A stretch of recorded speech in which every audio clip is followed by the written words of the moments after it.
up? What's up? It's your girl KD, and I am coming back to you with another story. This story is about 3 servants who were entrusted with money that belonged to someone else. I'm going to be reading from the New Living Translation. I like that translation because of the way it sounds. When you read it, it sounds more like a story when I read it using that translation, and I understand it a little better. So that's what I'll be reading from. Again, in this video, we'll be talking about the story, the background of the story, and then 3 takeaways we can get from the story real quick and sweet. And so hopefully if this story blesses you as much as it blessed me.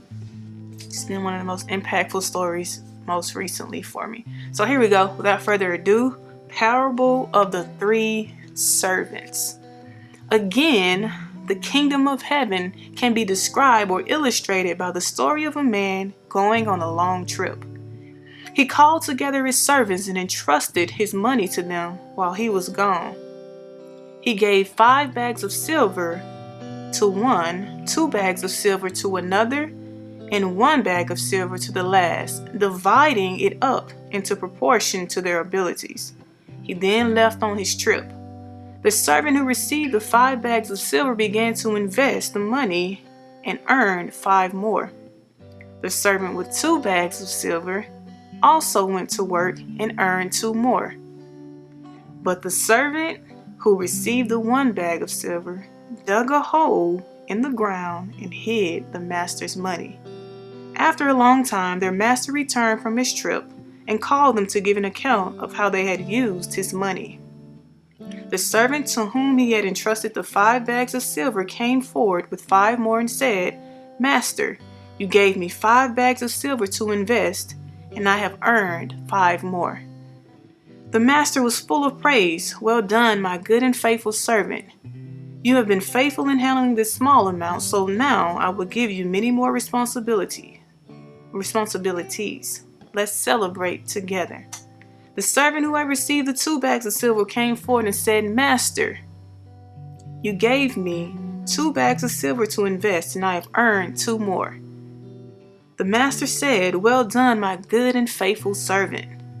You have been faithful in handling this small amount, so now I will give you many more responsibilities.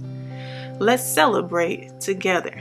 Then the servant with the 1 bag of silver came and said, "Master, I knew you were a harsh man, harvesting crops where you didn't plant and gathering crops you didn't cultivate. I was afraid I would lose your money, so I hid it in the earth. Look, here is your money back." But the master replied, "You wicked and lazy servant. If you knew I harvested crops I didn't plant and gathered crops I didn't cultivate, why didn't you deposit my money in the bank? At least I could have gotten some interest on it." Then he ordered, "Take the money from this servant and give it to the one who has the 10 bags of silver. To those who use well what they are given, even more will be given, and they will have an abundance. But from those who do nothing, even what little they have will be taken away. Now throw this useless servant into outer darkness, where there will be weeping and gnashing of teeth." All right. So first, let's talk about the background. A little background on this story. Some theologians believe that each one of those bags were about 75 pounds or 34 kilograms. That's a bag. That would bring wealth even for, maybe not as much, but even for our modern times, that's 75 pounds of silver is a lot, like pure silver. And each bag had that amount in it. And then a little bit more, they were given the bags based on their ability, as it said in the story. So they weren't just given this money to like fend for themselves. They had already proven that they knew what to do with this. They had an ability to know what to do with it. And another thing is they understood the value of investing. Saw several times in the story that each of these individuals were investing something. And even the last one was told, hey, you could at least put it in a bank and they would have known what to do with it. And then the last one, piece of background is that this guy was really wealthy. And he was so wealthy that, I mean, first of all, you can leave all this money with somebody else. Mind you, probably knew them, but still, that's a lot of money to just leave with somebody, or a lot of value to leave with somebody. All right, so what can we gather from the story knowing all of that? Well, one of the things we can gather is that we all have abilities, but not only abilities, we have opportunities to use those abilities to be profitable. But ultimately, our profit is not for us, it's for the kingdom of God. So we gotta find a way to use those abilities. And the second takeaway is, how can I use what I have, or how can I use my abilities? How can I be faithful with my gifts? Air conditioner coming on.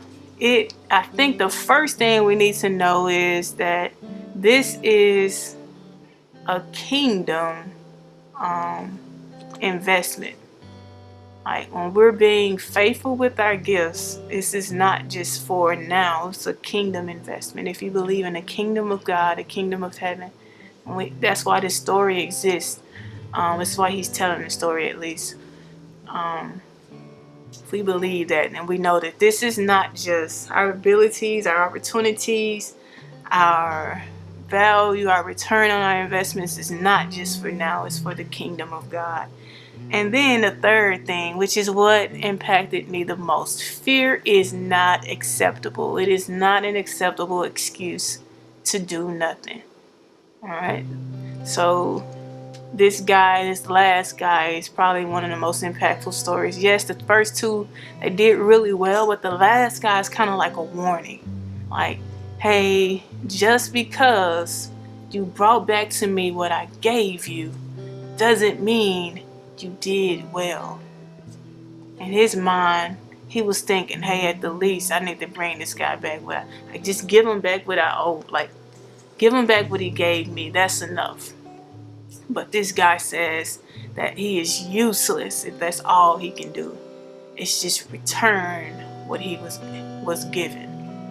And so that makes me think that every gift, every ability that I have, want to prioritize, but I also want to keep in mind that I don't want to just bring my gifts back or leave them unsharpened when I'm trying to live my life for God. I want to sharpen my skills and return those gifts back to God, not just like they are given, but in a better way.